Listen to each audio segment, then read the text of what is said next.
Nos últimos 2 anos, eu treinei mais de 50 operações entre vendas e Customer Success. Nos últimos 10, desde quando eu comecei a fazer treinamentos de vendas consultivas e workshops, já até perdi a conta. E o que eu aprendi treinando essas operações e realmente acompanhando vendedores e profissionais brilhantes é que existem alguns padrões. E esses padrões aparecem em empresas pequenas, médias e grandes. Eles não dependem do mercado nem da maturidade. E hoje eu vou te mostrar os 3 fatores mais impactantes quando a gente fala de performance em um time de vendas e CS e principalmente como você pode operacionalizar isso na prática. Isso não é só teoria. No final do vídeo você vai saber exatamente como aplicar essas ideias na sua operação, independente do tamanho dela. E se você é vendedor, CS, vai entender também se você e a sua empresa estão nas mesmas condições e no mesmo patamar quando o assunto é performance no longo prazo.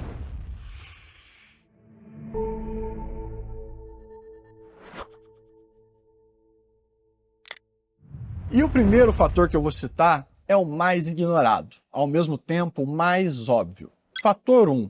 O controle do volume de atividades para que na soma você atinja o resultado.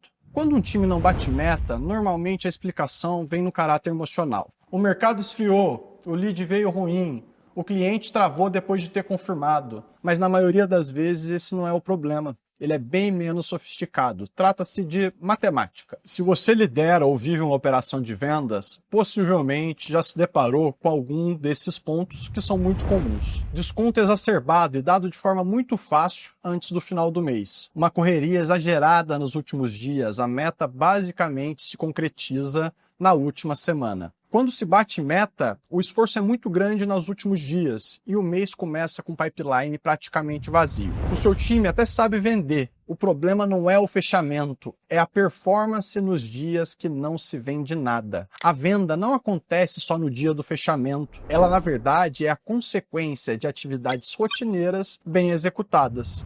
O volume de prospecção, follow-ups, pedidos de indicação, o avanço em cada etapa, diagnósticos bem feitos e tudo aquilo que na sua soma concretizam a venda. E muitos vendedores e operações não performam por esse motivo simples. O volume diário de atividades não fecha a conta no final do mês. A soma delas não entrega a venda. Não entra oportunidades o suficiente no funil. E como é normal que clientes atrasem, congelem ou não fechem por diferentes motivos, quem não trabalha com uma margem, com uma gordura, perde a meta pela matemática. Times de alta performance não trabalham no limite, eles trabalham com essa gordura de pipeline. Agora deixa eu te fazer uma pergunta importante. O que é um dia de sucesso, mesmo que você não tenha vendido nada? Qual é esse volume de atividades? Isso não pode ser uma sensação, não pode ser um trabalhei bastante. Ele precisa ser um número, um volume de atividades. Um dia de sucesso é aquele em que você executa um volume de atividades que somado ao longo das semanas, que somado ao longo dos meses, garante o resultado, mesmo naquele dia que nenhuma venda aconteceu. Em todas as operações que a gente treina, isso tem que virar regra. Saber o número diário para que você atinja o sucesso, mesmo que você não tenha vendido nada. Se você não bate aquele volume de atividades diária, para no outro dia você atingir o sucesso, você precisa bater aquelas atividades do segundo dia, somados àquele gap que você deixou no dia anterior. Dessa forma, você não espera a meta descolar, você corrige o rumo rapidamente, porque, sobretudo em ciclos de vendas mais curtos, cada dia importa. Então o que a gente percebe é que muitas operações percebem que não vão bater a meta e não tem tempo hábil para corrigir esse rumo.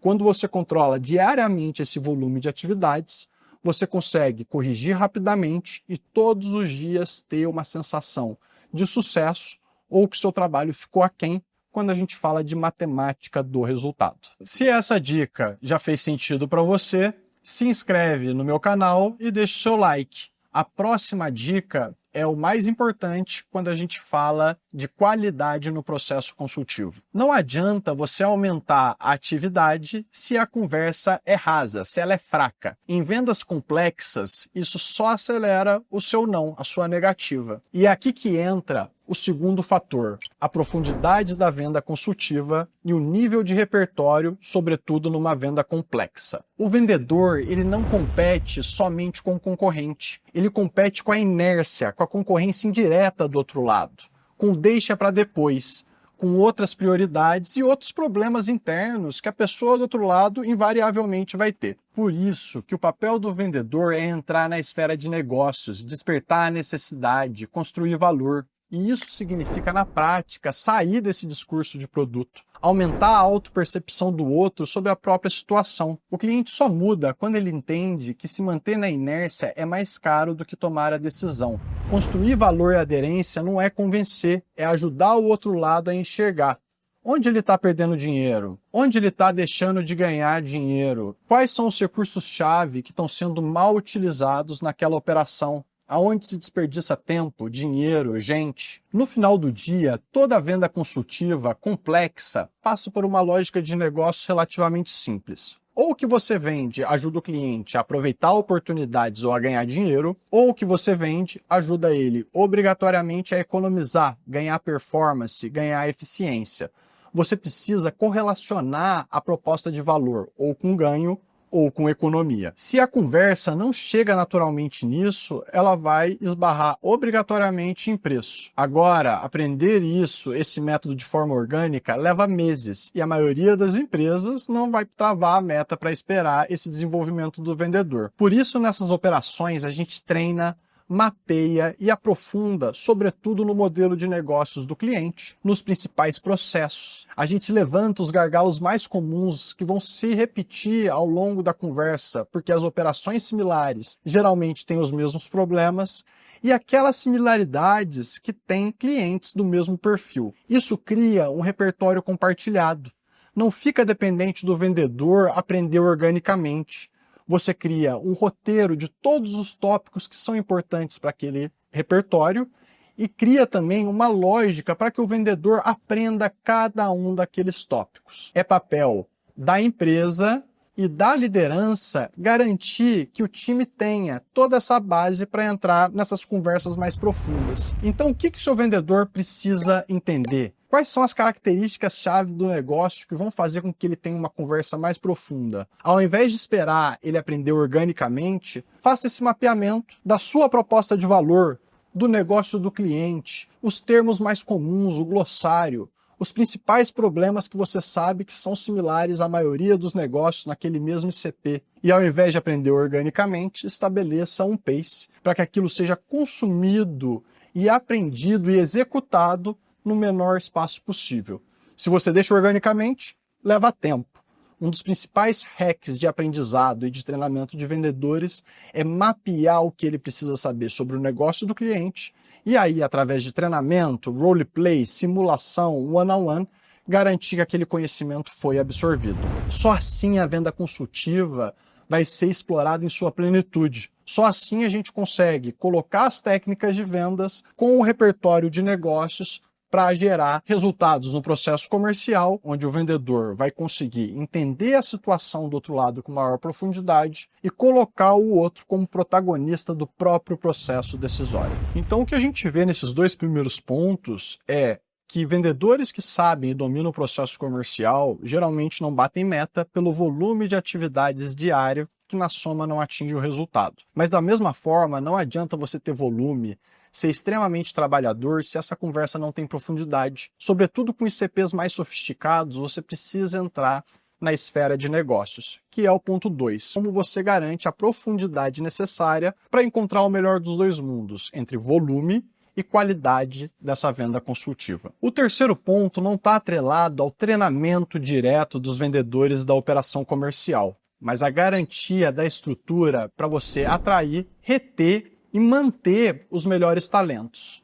O fator 3 parte da intersecção das pessoas certas com a estrutura certa. Os melhores vendedores têm algo em comum: sede por fazer mais e melhorar. Eles querem mais resultado e assumem mais responsabilidade e não fogem do número, desde que isso impacte o seu comissionamento. Os melhores vendedores, eles carregam naturalmente uma ambição, mas ao mesmo tempo humildade intelectual, vontade de aprender, se reinventar e eles ajustam a rota na hora de bater o resultado. Bons vendedores vão escolher onde eles querem ficar. Eles querem estar onde eles conseguem de fato performar, onde a empresa está olhando para o que realmente importa. E como gestão, a gente precisa entender que o vendedor precisa se pagar, mas criar uma estrutura que suporte esse perfil ambicioso. Uma estrutura de remuneração, incentivo, comissionamento, que premie tickets altos, antecipação e processos que garantam essa melhoria contínua e que o vendedor que faz mais consiga de fato ter melhores resultados. A performance, ela não nasce em ambientes de caos desorganizados. Ela nasce de rotinas, rituais, cultura de batimento de metas, que começa no onboarding, passa por um bom alinhamento de quanto que esse vendedor precisa trazer e das garantias para que ele consiga executar essa venda com qualidade, no volume e qualidade necessário. Empresas desorganizadas com uma estrutura de vendas precária não retêm bons vendedores. Eles vão ficar onde eles conseguem crescer, focar no que realmente importa. Por isso, empresas com boa estrutura, bons produtos, organização de comissionamento, também não precisa aceitar gente descomprometida. Ela consegue setar qual é o parâmetro mínimo de qualidade desses vendedores, do processo de vendas consultiva e subir a régua. Então isso às vezes é meio contraintuitivo. Você não traz os melhores vendedores e a partir daí constrói um modelo de enablement e a estrutura necessária para ele performar. Você constrói isso e como consequência disso, você tem os melhores vendedores vindo, ficando e performando porque eles encontraram um ponto de equilíbrio entre esforço e resultado que faz sentido para ambos os lados. E aí fica a reflexão. A sua estrutura de vendas, a sua governança de vendas, o seu enablement, está desenhado para trazer os melhores vendedores, para garantir que eles performem cada vez mais? Ou você tem um teto? Você contrata os vendedores e espera que eles determinem as diretrizes de volume e qualidade. Quando você tira tudo isso da frente do seu vendedor e consegue colocar ele para prospectar, pedir indicação, fechar negócios, ele consegue performar muito melhor do que se todos esses pontos não estiverem organizados. Fica muito claro que alta performance em vendas não é talento, não é sorte e definitivamente não tem nada a ver com motivação. É volume bem controlado, conversa que gera valor e pessoas certas com o ambiente e condições certas para performar. Quando esses fatores existem, o resultado ele deixa de ser exceção e vira um padrão. Se você quer aprender go-to-market, venda consultiva de forma prática, land and expand, CS, expansão, o caminho está aberto. Entre em contato comigo através do link que está aqui na bio. Se você gostou desse vídeo e gosta da minha linha de conteúdo, não deixe de mandar ele para alguém, deixar seu like ou seu comentário. Isso é muito importante para a gente seguir produzindo conteúdo técnico e que realmente pode impactar a sua operação.